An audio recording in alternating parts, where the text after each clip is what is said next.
First, thank you, Brendan. Chairman, and thank you very much to Sharon for your presentation. This may sound a bit silly or trite, but we're talking about financial and economic legislation. And, you know, I'm come from the world mainly of practical business.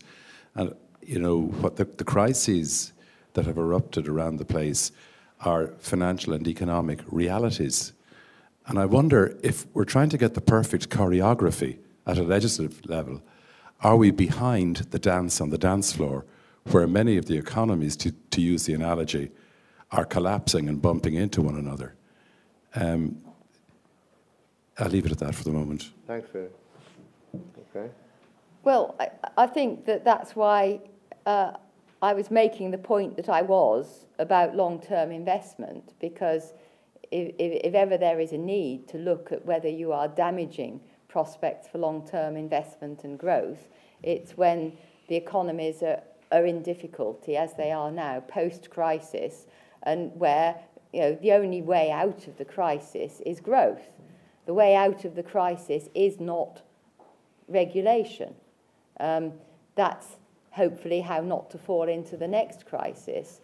And I think politicians made, well, I think it was quite a big mistake and quite a rod for their own back when at the height of the financial crisis, there were all these sort of shouts saying, well, we're going to sort of regulate everything so this can never happen again, which of course is not going to be the case. It will be a different crisis. But there was a lot of column inches. There was a lot of the public thinking, well, okay, something is happening. But a total lack of realization that all this regulation would not stop the economic and then the sovereign crisis. And now I'm not an economist, but even I know that that's the cycle that has been gone through before, that you have a financial crisis, you have an economic crisis, and then you have a sovereign crisis. So why weren't we talking about the forthcoming sovereign crisis when we went into the financial crisis? But maybe some economists can explain that. So I'm trying to, if you like, put it on the agenda that we have to look at this issue and we have to look at it in growth. That is not the business of Michel Barnier and his part of the Commission. It is the business of Olli Rehn and his part of the Commission, though, of course, they're also concentrating on how we don't fall in this hole again and how we, you know, have more fines in the Stability and Growth Pact, even, you know, and all this is allegedly urgent, but apparently the return to long-term investment and growth is maybe not so urgent. And I do think the priorities are wrong. And that's really why I'm using this opportunity, along with various others, to put this on the agenda and to sort of beat the legislators that come forward with the proposals over the head. Peter? Yeah. Is the level of trust in financial markets? Is the level of trust in financial markets still very wobbly? I feel it is, and I feel that that's at the core of our Irish problem. Sure. I think that's a multi-part question in many respects. I think that there is still a lack of trust in and around financial markets among themselves. So there isn't the interbank lending still that should go on. If it comes to lending to businesses, the trust of business plans, the reliance on how much you can lend, you know, or everything has got, you know, belt and braces, a sort of security clamped on it, which has a very depressing effect. And actually, that's why we don't need the regulation now, because the market is actually over-regulating itself by being over-cautious. We didn't need more regulations now to make it cautious. We need them further down to stop the next round of exuberance. But all this, you know, constant, it is urgent that we do it by yesterday, is not actually true. But as I said, the politicians have made a rod for their own back, and now if they don't deliver, people will say you're not delivering. I think when it comes to, I mean, then there's the trust if you're looking at the sovereign side of the markets. Why are the markets actually lumbering Ireland in with Greece and so forth? I mean, that's sort of unfair. I think a little bit of time may allow that disentanglement because we now know more about the state of Irish banks than we do about other banks. If we knew as much about German banks and French banks as we knew about Irish banks, we'd be in a whole lot more interesting ball game, and some of the holier-than-thou stuff might stop. And frankly, that's what we need. And I don't think we will sort the euro out, actually, until that happens. But you know, given the openness of the economy and that the plan is being followed, despite the unfairness of the situation on Ireland at the moment, I do believe that the markets should begin to recognise that, you know, there is a strength in the economy here that can see you through. So that trust will come back. But it's uncertain times for markets. All this legislation and not knowing who's doing what and where and what impact is it going to have just keeps the volatility there. Thank you very much, Deputy, for that question. And I think it's probably time to return to Keynes and his works of the 1930s and see what he had to say about markets and confidence. But who's that, me or you? That's you. Oh my God almighty, I was about to give out to everybody else. Oh, very European. Actually, anyway. it's my bank. Oh, sorry about that.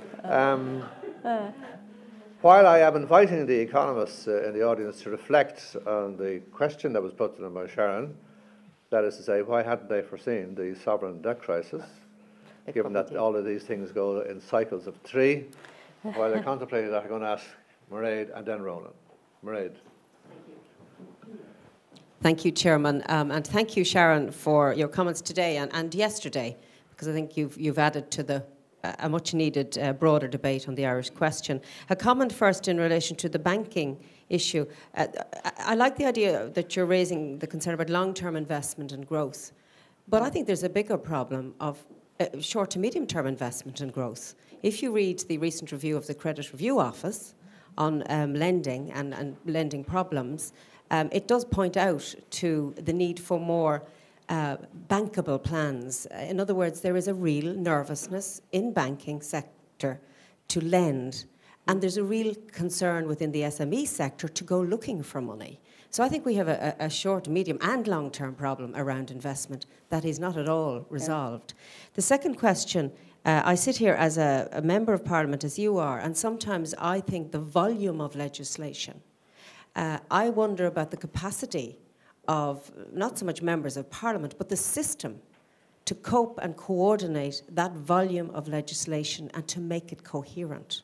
And I hear that in some of what you're saying. That would make me rather nervous if I was in the markets, wondering about the coherency of legislation. Do you have any thoughts as to how that might be improved upon? Last question. Very often, and we've had debates in the Parliament in recent times where Ireland is up there with the other two. There were years in the Parliament where nobody mentioned us other than to praise us. What role do you think the Parliament could play differently in relation to adding to a solution to the European problem, which has been narrowed down to a problem of peripheral countries, which I believe, and I think you do, is a much broader European problem? Yesterday you talked about the inter-country arrangement, and I think that has damaged the European Union model, the community method. How are we going to restore that? Thank you. Thank you very much. Ronan, take the mic. Thanks. Right. Go ahead. Are we going Sharon, to have... no, you Ronan will ask you a very long question. So right, okay. Answer him first. Well, Ray, I mean, I think as some of my answer to the previous point made, I think there is this problem with investment in general. I think with long-term investment, it probably is even worse than it is with short to medium, because short to medium, I think a lot of it is because of the volatility and the nervousness, rather than there being regulatory barriers to it. So if we can settle the markets, and of course banks are deleveraging and so forth, and some businesses are taking the opportunity to pay back. I think it may come back. I mean, there are lots of things that it's difficult to say about this because I don't know intimately what the situation is, how you lend in the Irish markets, but my knowledge from the UK is that if a small business goes to try and get a loan, then normally they have to put their house up as collateral. So there's an immediate problem here if you've had a falling in house values, that there may be not so much equity that the businessman can put forward. So they probably are not even asking for the loans, which is why banks are able to say, well, we are coming up and giving a sort of high number matched with the number of loans, but you've just taken a whole load of people that can't out of it. And I've just long thought that it isn't right that for small businesses you put your life and your livelihood on the line. For a limited liability company you don't. And I think this is something that we need to address. It may not be the same so much on the continent. They have different lending models, and I mean, times past, and I don't think everything is evil about the German banking system. I mean, the principles behind some of their lending, although the capitalisation may not be sound, but some of the principles of the way they would support business was quite good, and if we could borrow from that, that would be possibly also better for smaller businesses. In terms of the volume and capacity of the system, I'm absolutely at the sharp end of it. I mean, I've had some of the smaller groups coming to me and saying, do you think you can make some special arrangements vis-a-vis trialogues for how the smaller groups can cope with the attendance? My reply has been, there's only one chair and she has even more problems, because I chair all of them. And I have 7 trialogues next week, 7 times 3 hours of negotiations on top of normal committee work. And I mean, that's the pace at which we're having to work. Everything is urgent, according to the Commission. We are putting the brake on. I'm not sure it was meant for this reason, but the rapporteur took the decision that he wants to go for a second reading on EMIR. And I mean, I think there are other reasons for that, and quite a few other rapporteurs are likewise thinking, which is not normal in our committee. We've never done a second reading before. We've always done everything in a single reading, where we think our negotiating power is actually strongest, and usually because the legislation is wanted quite quickly to calm the markets and things like that. But I think that once maybe everybody gets used to the idea, well, we are going to have second readings and it's going to take a little bit longer, that might put the brakes on a little bit and make us re-examine, well, what really is urgent. We can't just go on thinking that we should measure success by the volume of legislation that we do. And I'm afraid that is how the Commission measures their success. That is how every presidency measures its success. How many pieces of legislation have we pushed through? The fact that we didn't get rid of this 6-monthly treadmill of the rotating presidency. But I'm not going to recommend another treaty change. No, please don't. I haven't answered peripheral countries. I think the Parliament's doing quite a lot about this in terms of making sure that things aren't intergovernmental. In the economic governance package, we're trying to pull together some of all these intergovernmental things, the European semester, the 2020 agenda. We're even trying to put in the national plans and to pull in the pact that they've made so that we have it all anchored as far as possible in community method and legislation. And certainly the vast majority of the committee has been quite vociferous about this. I have, and I've seen articles written by colleagues, and of course we've said a lot about it in the Parliament. So we're trying, but we don't have, if you like, the whip hand on it on initiation. Now, Ronan. Yeah, Roland Tyne, a member of the Institute. I'll have to try to make this a short question after all your comments, Mr. Chairman, but... My flight's not till late.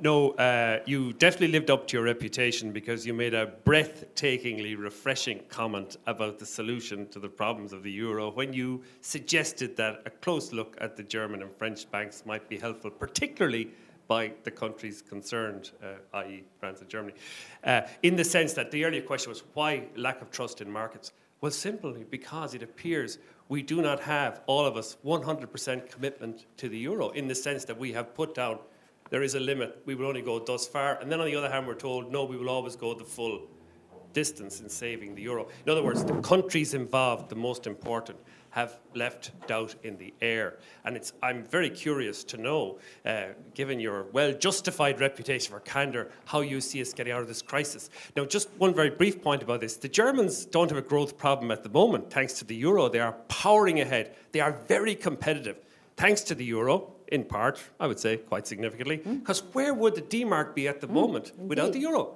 I mean, our German friends gain so much. And indeed, we may have taken their munificence for granted in previous decades. But we need to do a selling job on the Germans, because I'm mildly aware of the dynamics of German politics, and you would obviously be much more informed about that. So I'm just curious to, just to get to the core question, what your views are in relation to a solution to the crisis in the euro, given the fact that you've kind of hinted at your view on the subject. Thank you. And please don't take more than 30 seconds, Manson. Oh dear, right. Well, my solution that I have been is that we won't solve the euro until we have the German banking crisis. And that leaves us at the long term. That's less than 30 seconds, yeah, all right? I mean, I think there is a problem that Rubicon has been crossed if you look back to when the hedge funds directive came out, when it was a pretty crummy directive when it was first drafted, and comments, and in the UK, the comment that was going around was that never before had they come forward with legislation that would particularly do down one member state. That was a kind of taboo, that you always tried to make sure you didn't fundamentally go out and destroy the economy of another. I mean, that was a bit over the top, and of course we mended the directive anyway. But one wonders, with the Binismagi comments about the Irish being responsible for having elected the supervisors, or that's tantamount to what he said, and the suggestion that the problem is a problem of the peripheries and that's where it's got to stay. This is essentially saying that some states are more equal than others, and if you're small, it doesn't matter, and you can be cut loose. Well, there's quite a lot of small states that have noticed, but if you then go back, well, who can leave the euro? Okay, so what would happen if you threw out Greece? Well, first of all, there'd be repercussions into the banking system in the supposedly strong countries, because they have been indulging in purchasing, or their banks have been indulging in purchasing the bonds. There'd be repercussions back into the ECB, because they've got quite a lot of the bonds. If they were still in the EU, where are all your structural funds going to go? Because there'd be a basket case you'd be trying to look after. So are you going to throw them out of the EU? Is that the next step? I mean, you can't go down that line. There's too many people, including all of the parliament, screaming, no, no, no. Let's go the other way. Well, okay, what if Germany ups and leaves? You've already given the answer. Wondrously strong currency that they would have, down goes their competitiveness. But these arguments are not in the mentality of the man in the street in Germany. And I've invested a lot of time and effort, aided and abetted by some newspapers, into trying to expose the weakness of the German banking system in particular. I mean, they've got problems in France too, but they weren't being so mean over the interest rates. So they're being mean over corporate tax instead. But I thought that exposing this might help to get the message through to the man in the street. But it doesn't, because if you're a German and you're hearing, well, if there's this problem in Greece, our banks are going to buy it, you think, good, because they're as fed up bank bailouts as we are. And if you ask the average Irish citizen, you know, what do you think if the banks are going to cop one? You know, they probably say, well, good riddance, apart from the fact they now own them. So it's just a question of communication, but it doesn't happen because there's always another important German election. I did once ask Charlie McCreevy, can't we have sort of single harmonised election dates? Because, you know, it's a permanent problem that every country, there's a country somewhere having an election at an awkward time, and it materially affects the progress of legislation. And Germany have an awful lot of legislations. They're a big country, and when they're doing nothing, sitting on the fence or being narky about something, it gunges up the whole of the European system. But it's transparency, and the only solution I've got is to push on the transparency. Next round of stress tests into the banking book. At ECOFIN, and you can see my speech because I've published it, I gave them a lecture about things you can't hide from analysts anyway. And I did a speech of, well, if I was an analyst, this is what I would be looking at. And did you know there was information in the Bank of International Settlements? And I think afterwards some people said, I don't think finance ministers have been spoken to like that before. But you know, it's going to take it to break through. Or we have something that is a worse crisis, and when it's a worse crisis, something will be done. Tom Haughey, who's the treasurer of the Institute, as well as an economist, which he will not admit to in public. Give the microphone. Thanks very much. Thank you very much, Chairman, and thank you for a most fascinating presentation and question and answer session. I was inspired to intervene by two factors, actually broader than the financial crisis, but based on my experience of dealing with European institutions as a European industry representative. And we always, and I think our chairman would undoubtedly have experiences like this, as the amount of legislation multiplies coming from the European, from the Commission is less responsive to inputs than it used to be. And because of co-decision, industry groups are increasingly driven to the Parliament to meet with people, to brief them, to try and get changes to the legislation, some legislative proposals are quite frankly extremely dumb. But if people aren't prepared to listen to the fact that they're dumb, the only way you can deal with it is through the Parliament. And obviously, the workload, and this is a real concern for everybody, when you tell us that the workload has increased tenfold. That's only my committee. But I think in general, there is this escalation of workload at the Parliament because people are going to the Parliament increasingly to try and affect the legislation. But really, we should be challenging more the legislative initiatives from the Commission. The test, is it necessary? Is it relevant? Will there be unintended consequences, etc.? Because otherwise, the system is going to disintegrate. Mm-hmm. Well, before Sharon answers, the Lisbon Treaty supposedly has introduced mechanisms for dealing precisely with that by enhancing the role of national parliaments, both at the pre-legislative and post-legislative phase. So it's up to national parliaments. They've got all the instruments they want to. Yeah. Okay. Sorry, Sharon. Well, I can start where you've started, in that, yes, there is this round of consultation of national parliaments that can oppose legislation, but it really is only if it offends on the basis of subsidiarity.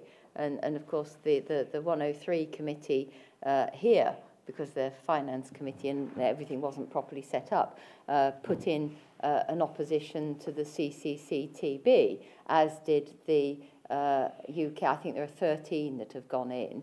But in fact, neither the Senate here, because it wasn't convened or whatever, nor in fact the House of Lords in the UK got their second opinion in. So, you know, and the time period is quite short. But the grounds on which they can challenge is possibly not wide enough if you're thinking purely on the volume. I suppose they can, but then if it is unjustified, they could bring that forward.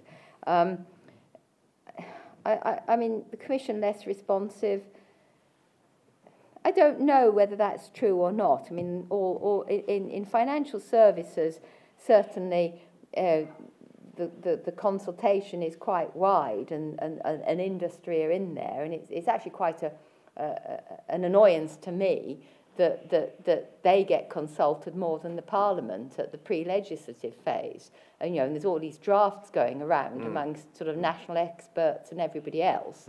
And you know, industry comes to tell you and says, well, the third draft says this and the fourth draft says that, and you sit there and say, I haven't seen any draft, so I'm not going to talk to you until you leak me one, which I learned at an early stage. We've had quite a fight, because in the new interinstitutional agreement, we've now got, courtesy of my fight on the Conference of Committee Chairs, a bit in that says, because we're co-legislators, we've got to be treated equally with national experts, so we get to go to their meetings. But of course, we actually haven't got the time, but we are sending members of the Secretariat. I think an interesting thing's going to happen during the Polish presidency, because the finance minister there is concerned about the cost of legislation. He says, well, if you take a national member state, the finance minister knows what the other ministers are up to and what it's going to cost. But there is no equivalent at the European level. So they come up with something on fisheries or industry. And although there are impact assessments, there isn't the equivalent of a finance minister looking at it. And then the legislation goes through, and then they're sitting round in ECOFIN having the Commission bearing down on them about budgets and Stability and Growth Pact. And, you know, it was what they did somewhere else in the Commission that forced that cost onto the member state. And so he is thinking about putting on the agenda this whole idea of having the kind of financial ministry overview. Now, I think some member states will obviously do this when they're looking at the legislation, but it doesn't necessarily, he's saying it's not being done in a sufficiently coherent way. And my understanding is that he is thinking about making that the subject of the informal ECOFIN, that they, when they have a sort of discussion topic coming up in September. I probably shouldn't say this, but I have. But actually, I think that they're at the point they're saying, well, ideas on a postcard, please, about this subject, and thinking about it. That might be one appropriate way to put on the brakes. And the only sort of slight hesitancy I have about it is if they want to put the brakes on for the wrong reason. But that does seem to me certainly something worth thinking about. So if anybody has got any ideas, then send them to me. Final question, Pat McCardle in the front row. Member of the Institute of Canada. Very briefly. European Central Bank and President Trichet are an unhappy lot these days, unhappy with the reform of the Stability and Growth Pact, unhappy with certain aspects of the new support mechanisms, etc., etc. And President Trichet went before the European Parliament some months ago, and he more or less threw himself at your mercy and asked for your support. Are you going to deliver? Well, I think the Parliament text as voted delivers. But the question is whether we're going to be able to reach an agreement with Council that holds out sufficiently. In some areas we probably can't, because it may not actually be legal, which is a slight problem, because in terms of the reversing of this qualified majority. So if you're going to fine to fine a country or something, and we basically put the reverse burden, if you like, in as many places as possible. But if the mechanism is already laid down in the treaty, that does actually prevent us from doing that. And I mean, in the trialogues that we're having so far, it's already a fight. I think the Hungarian presidency are doing a fantastic job, and have actually pushed the council to move on quite a few issues. But I'm still not certain as yet that we've pushed them far enough. So that's part of the business of a rather large number of trialogues next week that I will be having. But I don't think that the only answer is, to be honest, is in this economic governance package. I mean, it's all very well to have all these tools for the future, but I don't think we should run away from market macroeconomic tools, because I think that they're far more likely to have an effect. And how accurate is all the monitoring going to be? It's all quite difficult, really. And by the time you get to the level that you might be fining something, I think even in the legislative things that we've got, it's a problem. I think the semester and the coordination and the looking at one another's budgets and all the best practice around that will be quite good. But and involving the national parliaments more and trying to get much more openness around the discussions that are going on, which is another big part of the thrust of the Parliament, so that, again, member states and, more importantly, citizens can become part of the process, because nothing of any of these measures is ever going to work if it's going to require fiscal measures and austerity to get back on track, and the population just don't understand how they got there. You've got to have sufficient openness to take the people with you, because if you don't take the people with you, ultimately it won't work. And this is, so far at least, one of the strengths of the Irish situation, that you're not, I mean, you did it your way through the ballot box in some respects, but you're not out protesting on the streets and as they are in Greece.